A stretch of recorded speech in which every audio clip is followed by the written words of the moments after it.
And so we are live on Substack Live with Substack Live. Raziq Rauf, who is on foot, literally on foot, which I love. Yeah, Walking through. Tell me, where are you? In LA. I'm in Los Feliz. Behind me, you can see Palermo, a 6 out of 10 Italian joint, honestly, but one that I really enjoy going to. I love it. Well, so this is release day. This You is release day. just at a bookstore signing some pre-orders. Tell me I about it. How was. does it feel? How does it feel? Feels amazing. It's felt quite abstract, honestly, until now. I finished writing the book in July of last year. Did some edits through August and September. But really, it didn't feel real until Saturday evening. I was in Running Wilder, a friend Catherine Douglas's store in San Francisco, and she had the books in a stack on the shelves of her store. I was like, wow, that feels real. It felt Yeah. great just to see it. But then I was hanging outside, and our friend Mario Frioli was having a chat with a friend, and that friend was talking to him. It's like, oh yeah, like I saw that, they've got This Is Running in stock here, and not realizing who I was. And so that was a fun moment as well. Uh, Little things like that kind of help to crystallize this moment Yeah. into reality. Yeah. And so This Is Running is now out. So everyone who's listening can go rush and run and grab a copy if they haven't yet.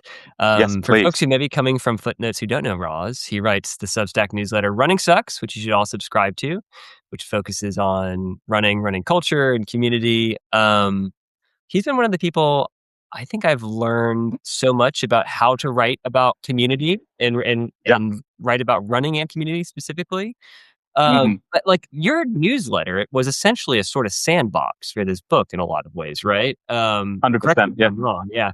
And Yeah. so I had this question that I was thinking about because we're on Substack Live, and I'm sure a lot of folks are in this ecosystem are either writer themselves or just sort of like fascinated with a lot of the folks who are on it and doing work in them. How did writing a lot of the book in newsletter format, how did that shape the final product? This is a book that's very much written on the internet, or big parts of it were written on the internet. You got lots of feedback, comments. Uh-huh. Did that Constant change the feedback. direction of anything? Like, what was that? Mm. What was that process like of like writing in public? Yeah, that's a great one. Yeah, my process is I have an idea about a person who's doing something in the running world, and I want to write about them. That's the initial compulsion. I want to tell people about this person who I think is really cool, and try to relate what they're doing to the world that we live in, the broader world, I guess. Mhm. But then I'm learning as I go along because I'm learning more about this person. So what I say doesn't go. What I say is just the beginning of the conversation in my mind, because then, some will say, "Oh, this bit's great," and I was like, "Oh, that wasn't actually the crux of the piece, but that's the bit that everyone's picking up on." Or Hmm. or somebody will disagree and say, "I don't think that's right, actually," or "You shouldn't have written about this person." So yeah, it's the beginning of the conversation for me. Obviously, I've had a long time to think about the conversation in the first place, but publishing the article in Substack is just the beginning of the conversation. Um, and after that, so think about it as a polished first draft. Um, I've been writing for over 20 years professionally at this point. So I like to think that my first draft is good, but it's not the final draft. It's never the final draft. The book, I guess, is the final draft. But That's yeah, that's really interesting. It's like when you write on the internet, it technically doesn't ever really need to be done. It's almost like a living yeah, document. You can yeah. keep updating. So it's interesting. Hmm. So you're like I don't know if you can think of an example of like maybe one of your posts but like so what you're saying is like, oh, you would think like, oh, the big story here or the big hook of the crux of this thing is X. And then your Yeah. reader would respond and be like, oh, actually, like the thing that people were resonating with was like Hmm. this other bit that I just thought was kind of an interesting part of it, but like that was Exactly. so that helps you tune a little bit as you were shaping some of the material. Yeah. I mean, as as a journalist, my focus is on the reader. I want to give, I want someone to read my work and come away from it um, with something great. Whether that's a great feeling, whether that's them learning something, whatever it is, I want them to come away from it and feel like they've benefited from reading my work. And Mm. so, if my focus isn't correct for my readers, then I can refocus. I can still keep 90% of what I'm trying to do and say, but if I can tweak it, and this comes partly from working in more corporate environments where the goal is not my own. It's not my own personal goal. It's more the goal of the client, let's say, or my employer. And so, like removing that ego and saying, this isn't about what I'm trying to say. This is actually about the most important part of the message. So, Mm. Mm.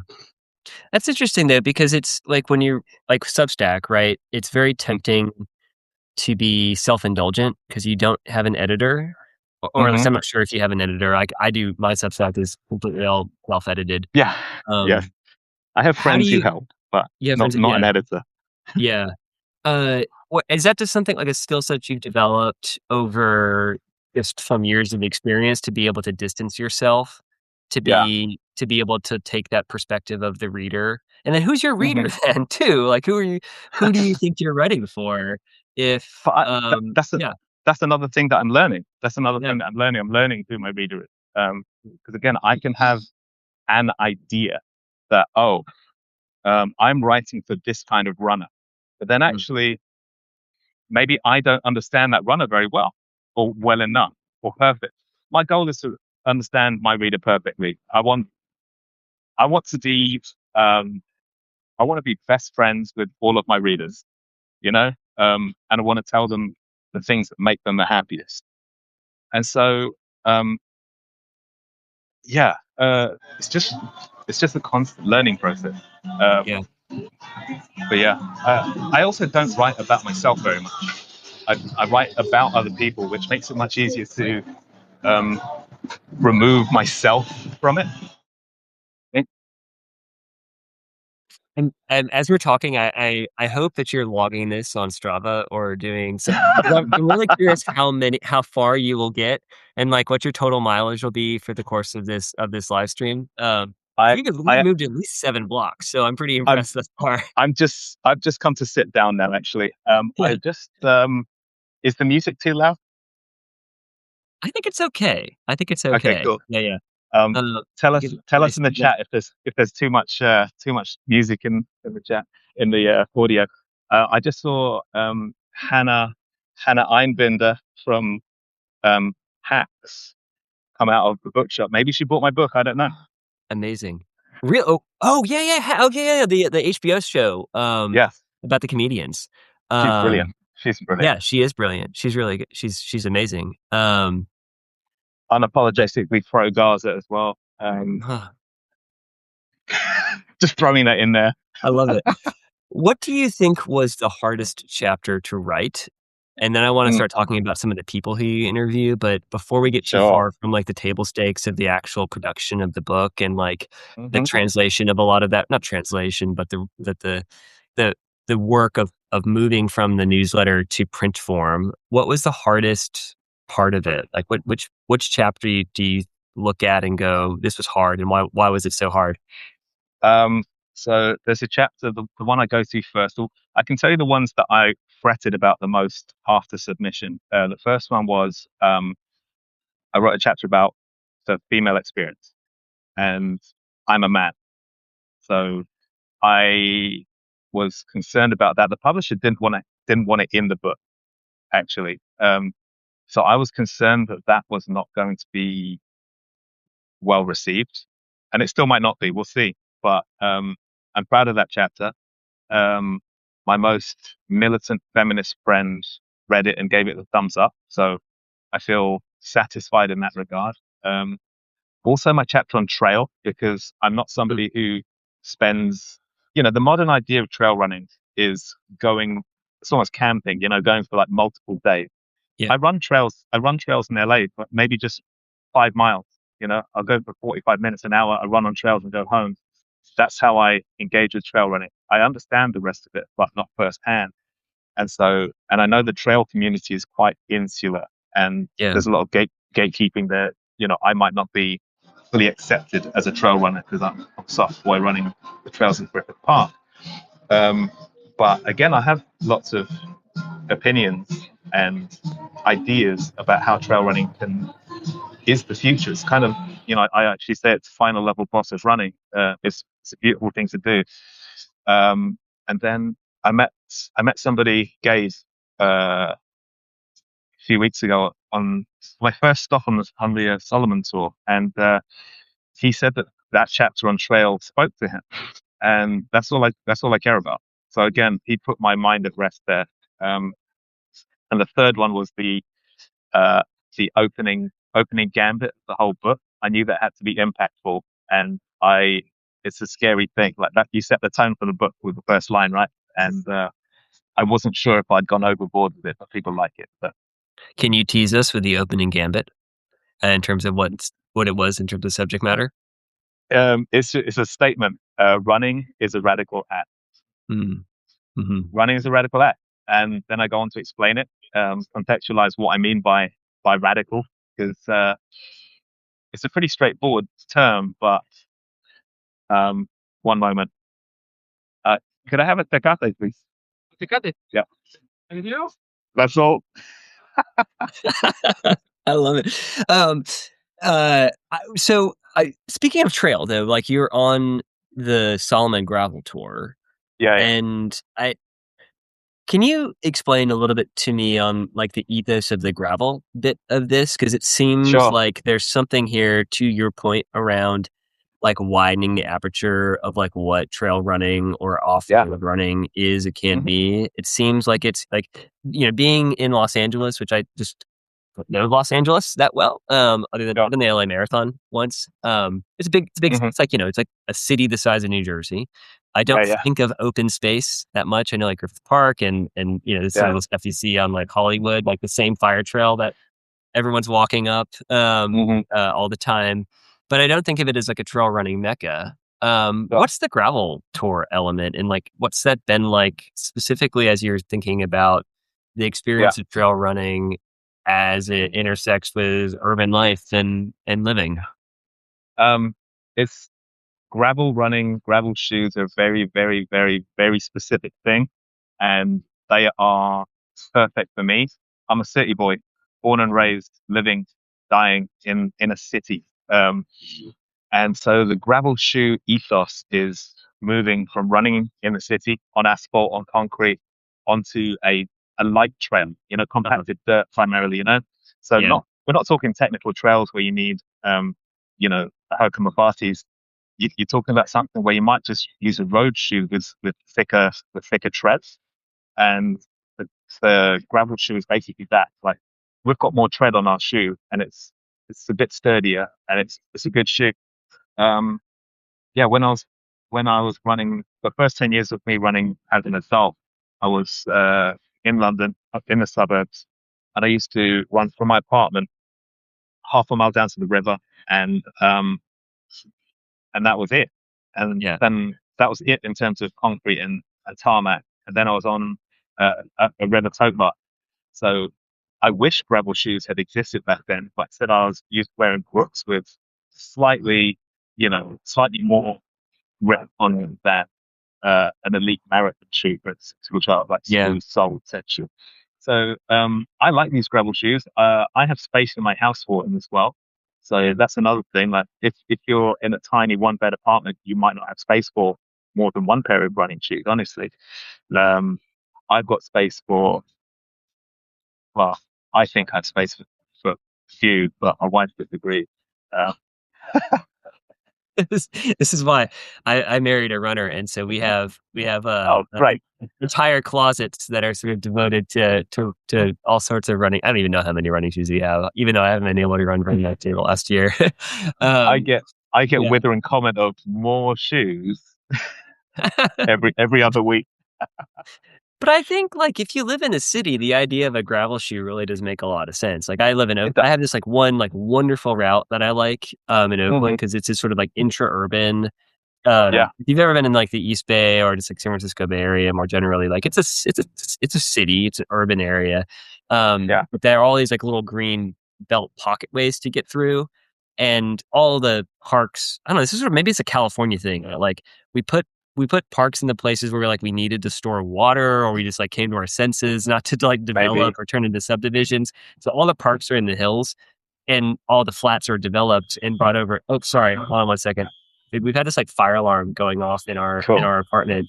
This is going to be a noisy live stream. I'm not sure what's going on. Like, if there actually is a fire up here in Northern California, that I really hope not. through. I really hope you're not on fire. Not either.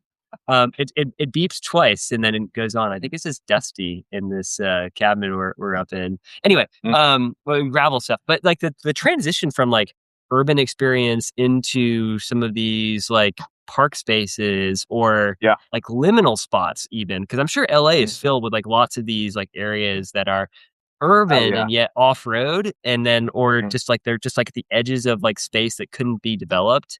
I don't know. Yeah. I don't know much about the LA running scene, but you describe It's it as like a collection of neighborhoods that are just part yeah, of the city, and it 100%. feels a gravel running ethos helps with some of the sinews and connection points of a space like Yeah. that. I mean, I'd have to drive to a gravel spot. I'd have to drive to Griffith Park. Um, and maybe park outside, like park my car outside Griffith Park and then run in and, to get the extra mileage and whatnot. But, I drive to Venice Beach. I live in Glendale on the northeast kind of region of Los Angeles. Hmm. And so I'll drive 20 miles to Venice Beach to run along the Strand, along the ocean. And, drive to downtown LA to run with people, with friends. But otherwise, I'm just running around Glendale, which is the most car centric part of a car centric city. So, Hmm. you know, Yeah, that's it. And I don't mind that. I'm used to it. And I know how to listen out for Teslas emerging from driveways at 7 a.m. they're sneaky. They are They're sneaky. sneaky. They're really sneaky. Yeah. It's interesting. The rise of the electronic car, all of them Oh, when they're in reverse, they all sound like these weird, like electronic, like chorus of like hellish angels almost like some yeah, sort yeah, of like strange divine chorus of oh as they back up. And like, who yeah. did this sound design for that? To sound very unnatural and yet slightly soothing yet unnerving.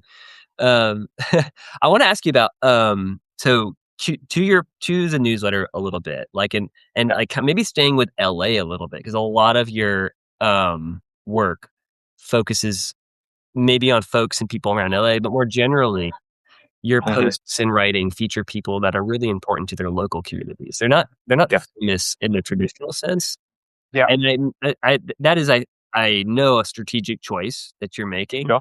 Um, you mentioned with your writing more generally that you're writing for the reader, more like as terms of like when you're who you're trying to inhabit when you're doing your work. What's your goal with your interviews though? Like what are you trying to Yeah, learn and what do you want your readers to walk away with? And I'm sure yeah. it depends on the person, but when overarchingly, like how are you thinking in terms of like what people want to take away from Yeah, writing right. books?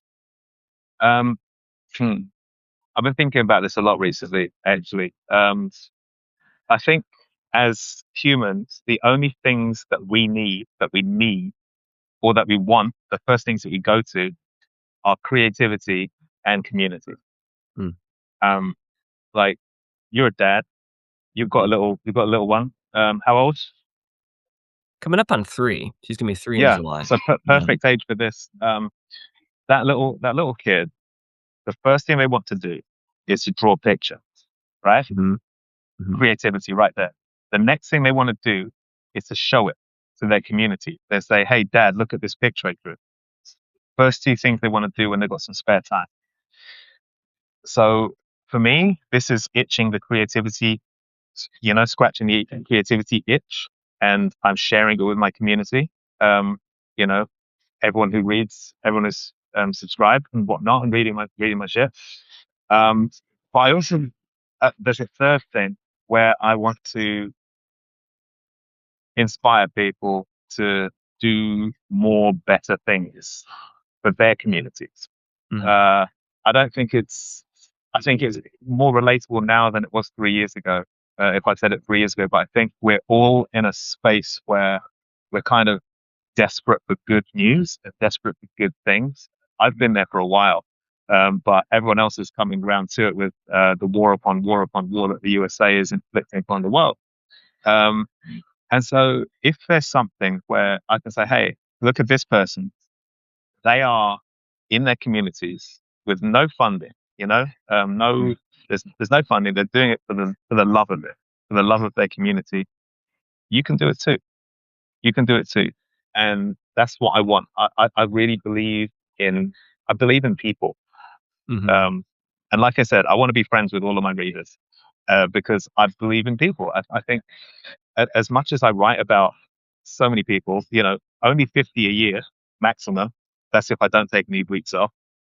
There's 5,000 reading my newsletter, and the chances of 10% of them doing amazing things is high.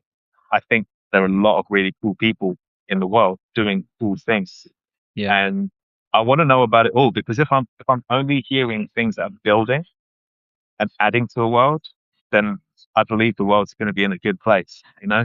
You can have some dickhead calling himself the Secretary of War, like subtracting, but if you've got another 100, thank you so much. If you've got another 100 people who are adding, I think we're going to be okay. Yeah. And one of That the was a long things that answer, wasn't it? That's okay. No, no. I loved it. I think like too because like with your newsletter, you obviously have subscribers like me who are not at all like in the place of like where the folks that you're interviewing are. You can do things like you can bring what's like are probably like pretty local stories to a non-local audience. Yeah. And because they have invested trust in you, or at least curiosity and interest in you as a writer, they'll give the benefit of the doubt of like, even though I don't know who this person is, because they're not Mhm. famous in their traditional sense, they're like the way to sort of engage and listen to a story that's maybe not one that they would immediately recognize or know. And what I really appreciate about like how you approach this is you tend to pick something that's like very particular, but they're often like Cheers, by the way. cheers. Yeah. Yeah, Cheers. cheers, cheers, and congrats again. Um, but what I like is like you tend to somehow find a way of like tapping into really big cosmic themes with these Yeah. with these very small stories. Either Yeah. in terms of the folks that you find yourself like interviewing, Uh huh. and you can sort of take the story and you sort of hold it up and you can kind of like rotate it around a little bit and find Hmm. facets that I mean it's just good journalism is what you're doing, and so I really appreciate it. Well, I think everybody's in their little corners. We're all Yeah, in our little corners, but we all have universal truths that everybody can understand. I yeah, don't think with any of us are that different. You can talk about all the divisions in the world, of course, yeah. but anyone who goes traveling can be taken in. Um, you know, a guy that I went to university with way back at the turn of the century. Um, he was ruminating on the situation in Iran at the moment. Hmm. Um, and he's a white guy from rural Wales. Hmm. He went on a he went on a journey around the Middle East about 15 years ago, kept taking in a dozen countries in the region, Hmm. um, and did it all by driving himself or by foot, like in the places. Yeah, And as he was ruminating on that time, he was just talking about how welcomed he was and how he was making all these bonds with strangers just because they were asking about one another and finding out little things that each other does, and they say, "Oh, I do that as well. Isn't that great?" And then they shared stories. yeah, Um, that's kind of all that I'm like. yeah, yeah, That's kind of all that I'm doing. I want people to understand that even if someone's far away doing something, they can do the same thing. I've kind of drawn the parallel between bands making music as well. You can get bands from all over the world making the same kind of music because they're influenced by the same central subject, hmm, and you can get like 5 bands that sound like the Sex Pistols popping up at the same time. Um, I'm not a Sex Pistols fan. It's just the first band that came to mind for whatever inane reason. But you know what I mean. Yeah. It's fun like that. Yeah. And and yet like the travel, your friend who is telling the story about traveling, it Mhm. it's like a good segue to something I wanted to talk to you about. When we did like a Q&A like a couple years ago for like my Yeah. newsletter, I asked you this and I Mhm. want to ask you about it again because you have a geography background, right? Like that's I your do. Yeah, like I do. academic background. And this is And I'll where like tear. our interests kind Yeah. of like overlap a little bit where we Yeah. both love the concept of place Yeah. and like writing about place and the centering of like communities and people as being Yeah. informed or influenced by their communities that are themselves like the physical, urban, historical, natural contours of their environment. So I just want you to riff on that, man. Like how when you are thinking about some of the folks you're interviewing, and I kind of get the sense a Yeah. little bit of it is like you being a transplant to LA, and like Yes. there's like a Southern Californianess, I think, to your perspective. Mhm. For better, sorry, I see it, even though you are a man from the UK. Um, Yeah. but how do you understand like place and space and Mhm. how that might inform running and community? And Yeah. I guess this touches on like the gravel bits of it as well as we were talking about. No, But what do you think? um, I think it goes further back. I've been in LA for 12 years. But I was born and raised in London. My parents are Yeah, from Bangladesh. I grew up in London as a staunch, resolute third culture kid. yeah. I didn't really fit in outside the home or in the home.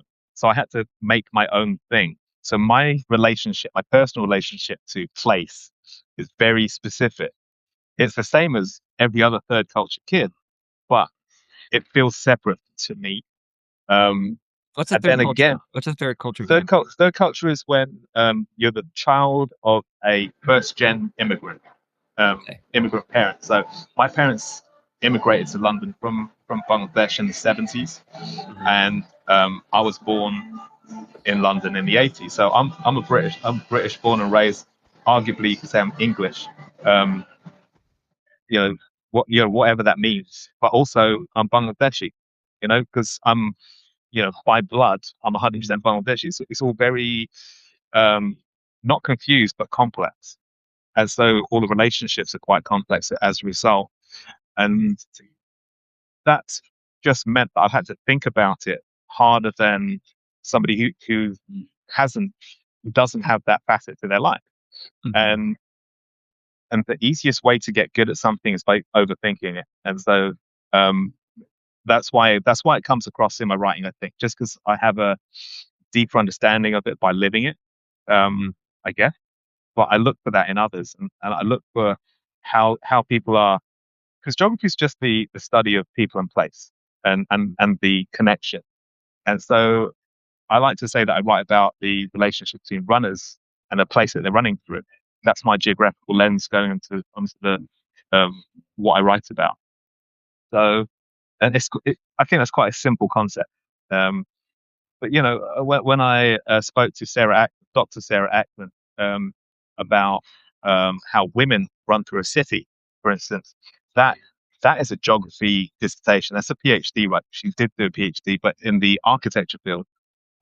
Geography and architecture are two subjects which are deeply intertwined. And so that I found fascinating, all the different ways that the things that women have to think about when they're running through a place, um, are things that some of them there's that little bit of intersectionality for how I have to think about running through a place.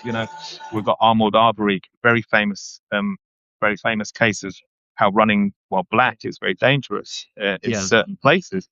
And then I think of a woman running alone at night as another situation which is dangerous, where you have to think a bit harder about how and why. It's one of the reasons run clubs are they're an act of safety, actually. Yeah. So, yeah, I don't know if that quite answered your question, but that's how I think about it. Yeah. Well, I mean, and you've written about this recently in your own sense for personally, right? Like in terms of Yeah, like moving through these spaces has changed and your perspective of the space has changed for running yeah, specifically, like even running. yeah. It has. Yeah. It has. I'm, at the end of the day, I'm still a man running through Mhm. running through a city, so everything's pretty okay for me. Yeah. And full acknowledgement of that privilege. But then, if I, especially now in the USA, um, with the government doing what it's doing, I have to run with my passport card, to prove that I'm a real person or whatever. Um, so little things like that. It's it's an irritant. It's another thing to think about. If you're talking to a therapist about it, they'll label that as a stressor, for your mental health. And there are only so many of those stressors you can withstand before you start cracking up. Essentially, Yeah. that's just life. But Yeah. so I'm having to reduce some of the other stresses. Let's say this book watch isn't helping. It's, I think this gets like your connection to this though to run clubs gets to your provocative opening of your book though is like running being a radical act, right? So in the yeah. face of horror, there's something that seemed kind of mundane, which is just like running with people, can be an act of politics in a way. Is that taking it too Can. far? Um, no, but I also don't think that every run club wants to be political. Mm-hmm. I think some run clubs are quite facile. Yeah. Um, some run clubs are even worse than that. But there are some run clubs who are deeply rooted to their community. They have a deep, um, you know, it feels. I know some run club leaders who, for them, it feels incumbent upon them to support their local communities, and I love them for that. I've been an activist for my whole life, in various guises. You know, OG woke right here, but I love that. I think the people out there who are running marathons and raising money for charity are fantastic. Give them all the bits. I think every person running a marathon should be raising money for charity. If I'm honest, That I've is a said that provocative take that I haven't heard you make until doing the PR for this book, and I love it. So you so that so on record, Roz Rauf was saying that if you're gonna do the Boston Marathon, you need to raise some money. I 100%, don't know if I hundred disagree. percent. Yeah, Decenter yourself. Make this about something bigger than yourself. Always make it hmm bigger than yourself. Um, you know, uh, we can. I just did a little feature, little podcast with Borderlands, with Josh Rosenthal, and he asked me to pull out an artifact from the good old days, and it was my singlet from school, and it was my school singlet, and I still got it because it's something that's what set me off on this journey, and so I'll always hold it close for that reason.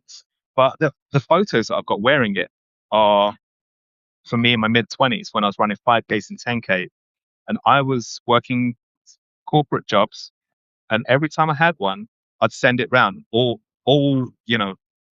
hands, whatever it's called, sent it around the whole company and said, "Hey, I'm running this race this weekend.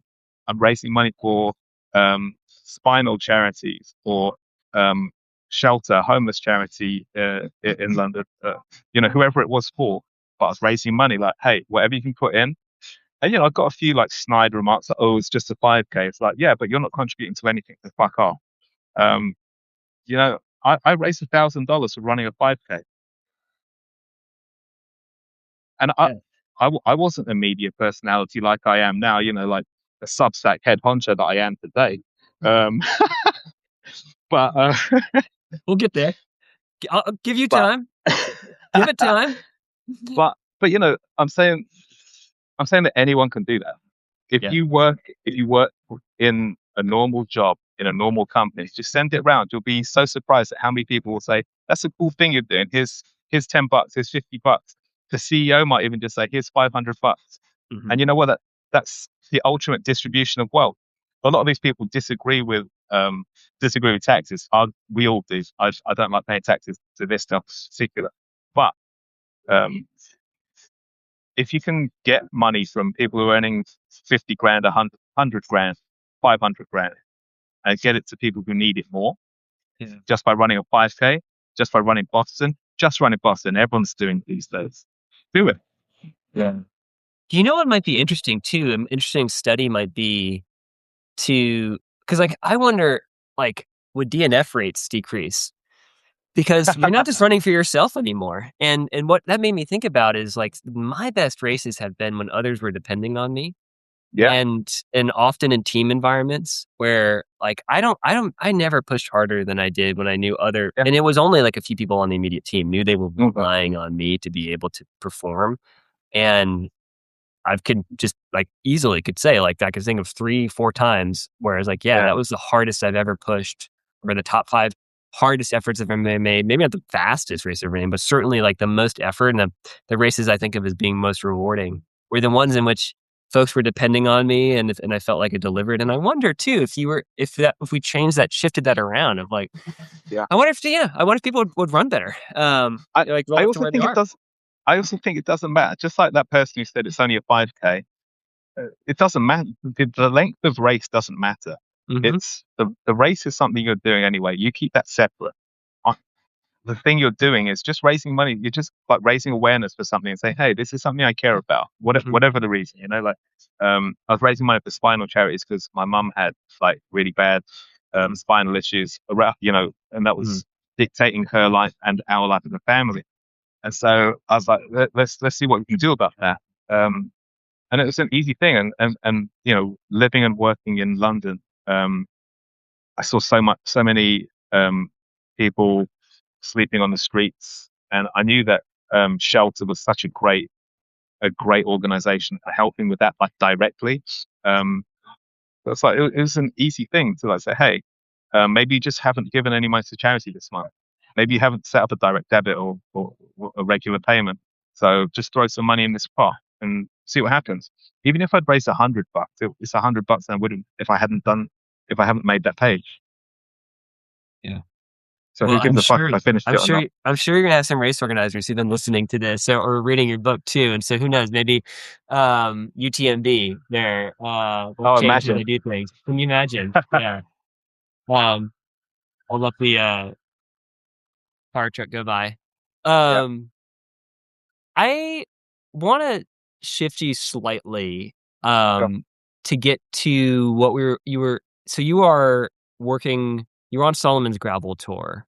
sure. Hmm. As part of this. And actually, it'd be kind of interesting to hear you talk about like how like what that has been like in terms of Yeah, your relationship with them. But the way I want to yeah, frame it is yeah, with just to your point around like running crews and the importance of the role these are playing with local communities. Like in your writing, and I know this because I've been reading your writing since pretty much you started your yeah. newsletter. Hmm. You're very thoughtful and at times particularly critical about brand involvement in local running communities. I don't know if you've ever Yeah, called any one or two brands out, but like you have spoken about how brands can like swoop in and feel and be opportunistic or yeah, inorganic in their relationship to the local communities that you want to feature and think are so important to like a vibrant society. Um, and so I'm framing your work with Solomon right now as yeah, you release the book. What's that relationship been like? Has it changed your yeah. mind about anything or has it reinforced anything that you already thought? I'd say that they're doing it in a really good way, but that's because I've worked with them pretty hard on how it's going to be. Um, Hmm. their their What's goal been is just there? to sell. Their goal is just to sell the shoe, right? Yeah. We understand. We like everyone understands that. If you go in with like clear eyes, they're trying to sell me a pair of shoes. Cool, Uh-huh. but they're also a $1 billion company, and me, an independent writer, they're just paying me to fly around the country and promote my book. That's fucking cool. Yeah. Like whether it's me or someone else, like it's cool. Yeah. So that's nice. But then on the other side of it, like the stuff that I have an issue with is when they're just selling the shoes. It's like, why are you here? What are you adding? Like, sure, you've got an event here, but what, you're just letting people try the shoes so they can buy it? Like, okay, you're just kind of taking up my time a little bit. Yeah. Um, I guess taking me on this tour, um, going back to talking about creativity and community, that's like a big a big part of everything I care about. So I get to talk to people about that. I've been doing these. moving meditations for the past 10 years. They're kind of pretty in vogue at the moment, What thinking are about they? What are yours like? um, pretty simple. You can do stuff like listening to your breath, like giving yourself a diagnostics check through your body, like feeling what's a bit tight and think, oh, maybe I should stretch that a bit harder. Focusing, um, focusing on a point on the horizon. So let's say you're doing a long run and you've Hmm. got 2 hours to while away. I don't listen to music while I run, by the way. Hmm. So a 2 hour run, I need to occupy my mind. Um, so just looking at distance, like maybe there's a power pylon, electric pylon in the back in distance that I can focus on. Oh, that's just taking up 2 minutes of my time getting to that kind of thing. And a lot of it's whiling away the time. A lot of it is having that nothingness in your head to rest and to decompress. Um, and I find that very conducive to creativity. Like Yeah. this morning, I went for a run with my peeps, and I was thinking quite deeply about the about running for charity, which is why that was such a soapbox moment for everybody. Um, but Yeah. uh, Yeah. I love it. but Yeah. Yeah. but I know that I'm somebody who's probably thought about it a lot more and a lot more deeply than most. And Yeah. so being able to share that with people is really fucking cool. Um, Yeah. so in San Diego there was 150 people, and Oh, like a lot of them have kept in touch and said, "Hey, those prompts were really great, and I've been using them." And I'm like, "Yes, that's cool. hell yeah!" And for them it was free. For them it was completely free. So the brand is paying for me to go to these places and share these ideas. Yeah. But to the people going to the runs, it's completely free. So Yeah. for me, that's a good example of a brand getting in and doing something. Um, Less good is just like just to shoot them. What's the point? Like I can just Yeah. go to the running store. I can go, you know, wait for the doctor's running review for that. Go to Run Repeat, look at the review and see if it's just Yeah. man. Yeah. The meditation piece it's really interesting. I increasingly, since it's gotten so easy to Yeah, carry music or voices around. I mean, it's been mhm, easy for a long time, but sure. I used to be like very like cold turkey of like, you just go out for your 20 odd mile long run and it would just be Yeah, your thoughts. And now I find myself increasingly tempted to put a podcast in a earbud in. yeah, But like, I think you are right in that if nothing, even unprompted, I love the idea of prompts. I'm gonna probably reach out to you to ask if you could share a couple of those prompts. yeah, Um, but like what you were saying reminds me of like how creativity can come from that sort of boredom, or just mhm, the letting your brain breathe a little bit, or just sort of move with the inhalation and exhalation of your own movement. Um, it reminds me of something that a professor who I studied with, Tom LaCure, who's at Berkeley, and he once mentioned like, to like a group of students, and I was like standing in this like group of students, and he was sort of pontificating the way professors will sort of do like after talks and things like that. yeah, And he said like Maurice Sendak, like the writer who I don't know if he lived in yeah, Berkeley or knew. He's like Maurice Sendak used to say like you gotta let the boys in the basement do their work. And what he meant was like sometimes you just gotta like turn off and like just yeah. go for a bike ride and don't do the Mm-hmm. work, but just like let the thing ruminate and like 100%. creativity or whatever, like whatever that is your problem you're trying to think through can happen. And I think that is like really true. Like Big I time. have definitely like unlocked things just going out on a run or walking. My first like published piece, I think I figured out the like closing sentences just like out running. And then of course, like for me, I also like try to remember it. Like it's like that's a Yeah, great yeah. line, and then you're like holding it in your head, thinking about things So, to do it. just screaming voice notes into your phone. I don't think I had a smartphone at that point, so I was just like keeping like a few like words in my head. It was like that piece I read about Strava like over a decade ago. Um, but I love that, man. I'm gonna ask for your prompts, and maybe I don't know. I don't know if Oh you yeah, want to share it with folks who are here alive, but maybe absolutely. you should share with your own. Share them again. Have you written about this? Have you published a piece on like what it, this like these like running A meditations? couple here and there, Yeah, and they've always yeah, I don't like to dwell on it, funnily enough. Yeah, Because it's part of my daily. So it's yeah, one of those things I kind of take for granted rather than like, oh, I should share that. yeah. So yeah, And it's you not a don't hot do a take. lot of didactic writing, although you did a little No, bit this in your last post about like guilt and such. I did catch that. I've been Uh, trying to do more. I've been trying to do more because I yeah, know that like telling people how to live their best life is how I will become a superstar health writer that everyone cares about. But yeah, I like to write more gently and write about how I just write about people doing cool things rather than saying if you are nice to yourself, you'll be happier. yeah, It's not how I talk to people. yeah, yeah. I know. Um, I wanna let you get some lunch, but I want to ask you Yeah. a couple questions Yeah. to sort of like start wrapping us up a little bit. Hmm. And um, sort of like staying on the line of like brands and things like that.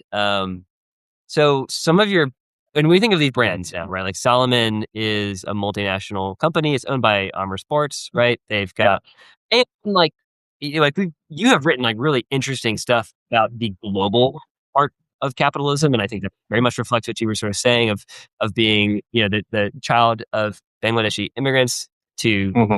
you know London and England, and then moving to the United States. You are a man of the globe, as all of us are if we are partaking in like the global economy right now. Yeah. Um, and so like you've written pieces that like talk about the paradox of like running shoe prices being unaffordable in the places where lots of this production is happening. Yeah. Um, so like leaning this back towards sort of what you were saying and not to sort of like ramp like actually we just want to bash on capitalism we can do that but Eh, I think like it you are exists. more it exists and you are more interested in the opportunities that are exist for us within some of the constraints that are maybe out of control. What do you think running communities can do to improve equality and dignity for their broader communities? And you spoke a little bit about like the push around Yeah. uh, like race entries and like incorporating charitable, like activism within like what might be an individual experience. But what would a more equitable running community look like in your view? Like, I what are the think things we can take away and do? I think it's already pretty good. Um, to be honest, there's always more to be done. Always more to be done. In terms of the system, Hmm. the broader system, but I think access is already okay. There are people, especially in the bigger cities, certainly. Um, you know, from a personal perspective, I'm here when I go running with a crew, wherever it is. There are people of all creeds and colors, all socioeconomic backgrounds as well. I run with people who are in LA who are undocumented, for instance. I run with people who are millionaires. I run with every religion, every race, um, and that's great. I know it's not the same everywhere, but so in some places there might need to be a bit more of an effort to put things in. But there are more and more run crews that are focused on providing a place for um, smaller parts of society. We've had the front runners, for instance, a nationwide network of run clubs for LGBTQIA Hmm. community, and we've got stuff like Black Men Run. That's another national network, and others similar to that. So I was overjoyed when I saw the Masala Milers in New York. You know, a, a small run club focused on South Asian people in New York. How fucking cool! There was Yeah. I did not have that when I was growing up. I was running past graffiti for the National Front in London. Like that's the kind of shit that I had to look at. It's there may as well have been a swastika there. Hmm. As welcoming as it was. So things things change, they stay the same, but I think the opportunities are there. I think um, some of the big money, the brand money, um, they need not purposeful DEI in terms of how can we support these peripheral groups, let's say, Yeah. because they're not actually peripheral. They're catering to over 50% of the population. You know, it's like calling women a minority. You know, Huh. it's ridiculous. Um, but I think it's scam call. But you know, there's little things like that, but a lot of it's mindset. Um, Not feeling like you can go join this group because you feel separate, because you feel other. Um, and that's a difficult one to overcome. And Yeah. the thing that's most helpful for that is when there's a specific group that caters directly to you. And I Mm, think that's happening more. I think that's happening more and more frequently now. mm. It's like So I let think, 1,000 run clubs bloom, essentially. yeah, Yeah. 100%. I mean, there's no limit to how many run clubs there can be. Some people disagree with me on that, but I'm very much a more the merrier kind of person. Um, you know, I don't need 100 people at a run club. I definitely don't want 100 people at a run club. I want to be able to talk to everybody. Yeah. So yeah, Yeah. That's what, because I think about that a lot because I lead a little run group on like Thursday mornings in Oakland, and we've been doing it for 10 years. And, yeah, and like folks like often have asked me like, hey, how do you want to scale this? And like, I do not. Like yeah, like growth does not need to be the point to everything, right? no, Like, yes, yes. it really does Talking about not. talking about capitalism again. It does not, right? It's like, what are we doing here? Like, what are we trying to like? Who are we serving? And right, and it's the group, right? It's not Hmm. it's not to some teleological end. Yeah, yeah, It's to make our lives a little bit richer and to have a cup of coffee after a morning run before work because life's better if you just sit down for a second before running off yeah, to yeah. your commute. Yes. Yeah. Um. Well, so Uh, what's next? I know you're not thinking. You're right. You are in the midst of. Next. Yeah, I want to know what's next. You're thinking about Uh, it. You have to be thinking about it. Are you going to go? Is it focusing on like you right now? You are going to be doing mm, all the PR stuff, and yeah. you're doing events in Los Angeles. You're going to be up Hmm. in SF on Friday. I don't know if I'm going to be able to get up to Running Wilder on Friday because we're on vacation. But that's Uh, up in my neck of the woods. But if I Fine. can, I'll try to be there. Yeah. But are you can you wrap your mind around the next project? Is it going to be focusing on the newsletter in the short term? Yeah. Um, It's you're going to have always more visibility coming out of this. I mean, you already do, right? maybe Like, yeah, maybe a little bit. I think I was talking to you about this a little bit before, but you know, I've only been writing about running for 3 years, and to a yeah, lot of people who have been doing it for a long time, um, a couple of them said quite openly that I felt like a threat to them. And now that I'm like, uh, uh, writers about running feel like you're a. yeah, and I was like, "What? You're doing your thing, I'm doing my thing. Let's be friends, you know." Mhm. Is But that a Substack thing, or is it just like I the think subject matter? one was a Substack person, one was a general running writer person. But it's like, okay, I never really thought about that because going back to when I was a music journalist, so many of my best friends were uh, arguably competitors. People going for the same commissions and Mhm. stuff like that. So it's like, it's kind of a foreign concept to me. I understood it, but also it wasn't necessary. But now that I got the book out as well, I imagine they're feeling even more threatened. But Mm. whatever.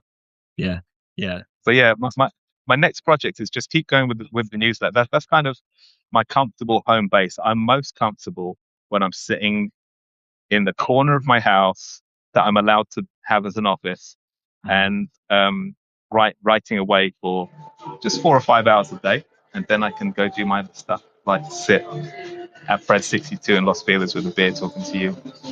yeah. What? Now I'm curious. Sorry, I was trying to wrap up, and now I want to know more about your process. Can Okay. you? You're like Sam. I really want to get some tacos. So you're trying um, um, tell me just a little bit about your writing Mhm. process, specifically for Yeah. sucks. Yeah. I When do you try. start? Like you are a weekly, Yeah. which is very impressive. I can't do Hmm. that. Is Roz, you may just have to order another Tecate because now I want to talk to you about Substack. um, and Yeah, there are a lot. So that I'm noticing there are a lot of writers on here who probably want to know a little bit about like your process. sure. As you slowly make your way to become a tycoon on this platform. Oh yeah, Um, I'll soon to be in four figures of income. yeah, The the I like to get out in the morning for some little bit of movement, probably 4 days a week, whether that's a run or a walk. Other days we'll just do some basic stretching or whatever. But something to get my body moving first thing in the morning. Then I've got to drop the kids off at school or get on a call to Europe somewhere, because they'll always want an 8 a.m. or a 7 a.m. call or something ridiculous like that to ruin my morning. yeah, Um, but I really just try to um, spit out 500 words every day of any quality, of any quality at all. Um, I'm a heavy editor. I can rewrite or delete anything. Because yeah. if you're writing 500 words a day, um, let's say 200 days a year, that's 100,000 words. It's huge. That's two books. Yeah. Do you draft in the So morning and edit in the afternoon, or do you I, not I cut have the day like up? I have a scratch pad, just a scratch document where I just like spit words out. I've loosely organized them into Yeah, a topic, let's say. So like, you know, that every runner should be running for charity is a piece that I will maybe write from next Monday. You know, yeah, um, I, but as you can tell, I've already written it here. I've already written it, so getting it down on the page is quite simple in that regard. And then I just have to organize my thoughts in a way that the reader can actually appreciate it fully. Um, so yeah, some of that's in the afternoon, some of it's whenever, but um, it's not super structured. I only have so many hours in the day as well because by the time I get home after dropping the kids off, it's 9 a.m. essentially. Once I've taken the dog for a walk, etc., and I have until 4 p.m. So I'm a 9 till 4, not 9 till 6, and yeah. some of that includes going to the gym in the afternoon. Some of that includes doing the groceries. So Mm, I have I tell myself I have 4 good hours per day. yeah, Um, Sometimes less, very rarely more. So that's kind of it. yeah, It's one of the reasons I'm not in full-time employment as well. yeah, I don't have, our family's not set up like that. yeah, yeah. Thanks for sharing, man. That's good to know a little bit about like how the sausage gets made at Running Sucks. Yeah, Yeah. yeah. Well, I'm gonna let you plug the book. It's out now. This is It's running out is out now. now. Yeah. Came Where out should today. people buy it? I- Where should they Imagine buy I'm it? hold, Imagine Yeah. I'm holding it. Where should they buy it? In all good bookstores. Discerning Also, bookstores. Yeah. also the bad ones. Yeah. If you I have linked to Skylight Books, which is where I just was, and I signed a couple of copies, and that was a true dream. That was the first place I lived. This is the first neighborhood I lived in when I moved to That LA, is the dream. That's so and cool. yeah, that bookstore, Yeah. I spent so long in there just looking through looking through the shelves. I bought like Chuck Palahniuk first edition. Oh, I cool. bought Gardening by Month, a couple of books on that because I was a keen gardener in London, but moving to LA, I'm like, how the hell do I do this here? Everything's dying. There are all these new plants. Like, what the hell? So I got a couple of books from there that I still own.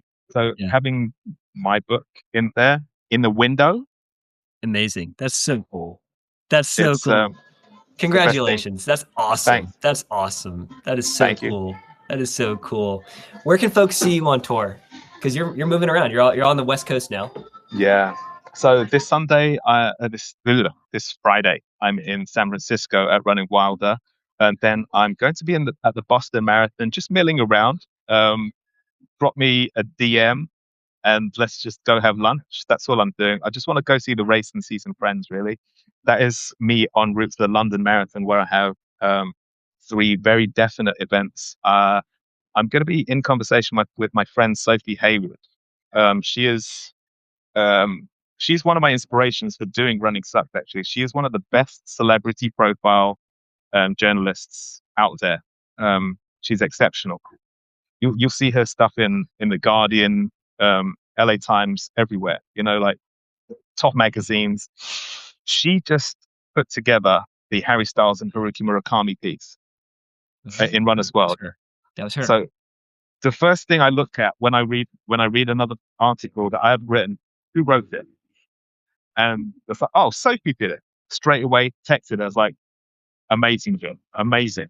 I didn't even realize she was running. Last I heard, she was weightlifting. But she just ran the Hackney Half, I think, or was going to. So we're going to be talking about that, and which is really, really cool. I can't wait for that, because out of my London friends, I'm kind of the runt of the litter in terms of they've all written books, multiple books, and I've finally written one, so I can finally be in their club. And so I'm just going to go on a tour of doing book events with my friends of 20 years, basically. That's amazing. Which is really cool. But then I'm doing an event with Tracksmith and one with Like the Wind in London as well. The one with Like the Wind is with my friend Howie, who is from LA. So to do a book event together, we have to fly to London, of course. But then May, I'll be in 5 cities: Minneapolis, Columbus, San Francisco, Denver, and Portland. And after that, who knows? Yeah, that's awesome. That is awesome. Thank you for taking some time today, the release day in the United States of This Is Running. Those who are listening from home, run, don't walk. On brand. To go get a copy if you haven't pre-ordered it already. Dude, I really appreciate you taking an hour today, the big day here in the Like I said, I love chatting with you, Sam. So it's my pleasure. We got to do a panel at some point. You and I, maybe with it. Yeah. Maybe again, we'll do SF as well. Maybe Dylan Bowman as well. Get all the Bay Area heavy hitters. Get us all there. Let's have some ladies in there too. And some women would be really good, wouldn't it? Yeah, or it should just be it's a bunch of bros. Just dude. Yeah, just dudes talking about trail running at a trail running store. Right.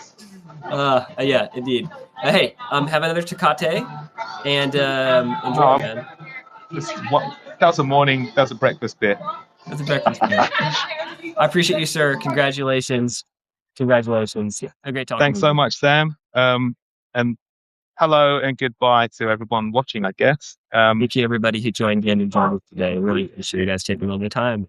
Hope you enjoyed. Love you, dude. Thanks. Talk soon. Love you too. Cheers, mate. Bye.